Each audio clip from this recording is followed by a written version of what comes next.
Hey everybody, I had a crazy discovery in the last couple days that I definitely want to share with you.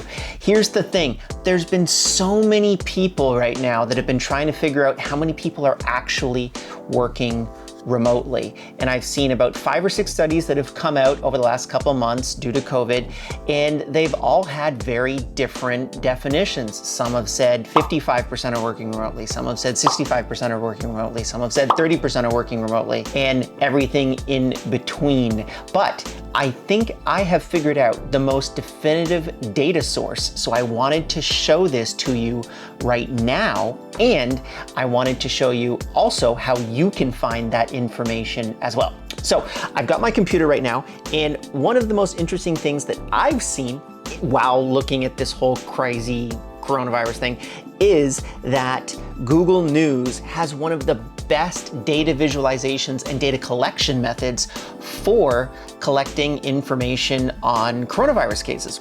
So here we have the United States. We have 6.2 million people that have currently been infected, about 191,000 deaths, plus or minus 1,000 people, which is obviously not very good for the United States. But here is the thing that's really interesting.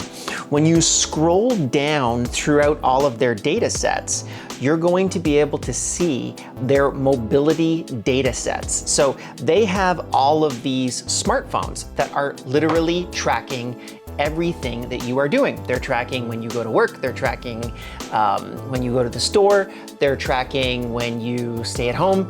And the beauty of what they've been able to put together anonymously is a mobility matrix for different things that you do throughout your workday. So as an example, right here, one of the biggest ones that first jumped out at me was recreation and retail activity. So people going to the store, going to the grocery store, going to, I don't know, movie theaters, that kind of thing.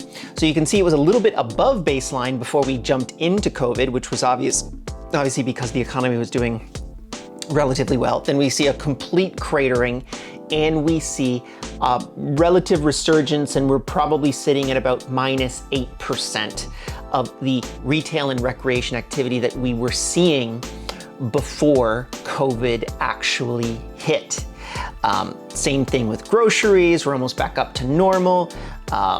Trains, buses and trains are, definitely hit a little bit harder. But here's the interesting thing. If you look at the workplace mobility changes over time, we're seeing a really interesting phenomenon. So obviously something like February 17th, which is that day when couples love each other. I wouldn't know anything about that because I'm probably gonna die alone.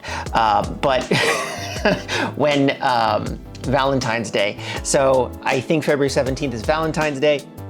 You can see a consistent data set that's a little bit above baseline. Then obviously you see COVID hit, you see everyone basically leave their jobs, and you see the biggest drop of minus 56% on April the 10th.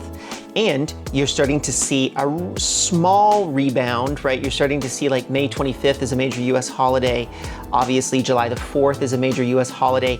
But here's the interesting thing, is we are consistently seeing about a 39% reduction in the amount of people that are going to work. Now, let me do a little bit of math for you. Before we got into COVID, the US Census stated in 2018 that approximately 5.5% of the US workforce was working remotely. Now, if you add 5.5% plus 39%, you approximately get 45% of people that are probably working from home. However, you also have to work into the general unemployment rate, which the United States has had a massive jump, obviously, in unemployment. We were sitting at approximately 3.5% unemployment before COVID, and then we had a peak of 14.7, and we're currently sitting at about 8.4% unemployment. So if you add 5.5% minus 8.4%, and then you add in the 39% that is currently basically not going to work for a myriad of different reasons. So basically what I'm saying is about 40% of the US workforce is now working full-time remotely. They're not unemployed, they're working from home, they're just not going into an office. There's a massive amount of implications that can connect to this. The biggest one being that this has remained consistent. If you can see the graph and the data here, the actual amount of time, or the resurgence, I suppose, of people going back to the office, I thought that we were gonna start to see a curve like we've seen for retail and recreation or groceries and pharmacies, but we don't see that same trend. We see a pretty darn consistent trend line of approximately 40% of the US workforce working remotely. And I don't think that's ever gonna change. So if you disagree with me, please put it down in the comments below. I know this was a really quick one. I just wanted to give you the data. I'm gonna link to the coronavirus data article here so that you can kind of check it out as well and you can get that live data set. But if you disagree with me, put it down in the comments below. If you agree with me, also put that down in the comments below, and I would love a thumbs up. That would be fantastic because I'm nerding out on this stuff all day long and I'm starting to go a little bit stir crazy in my emergency Corona bunker. So I'd love some feedback from you guys. See you in the next video.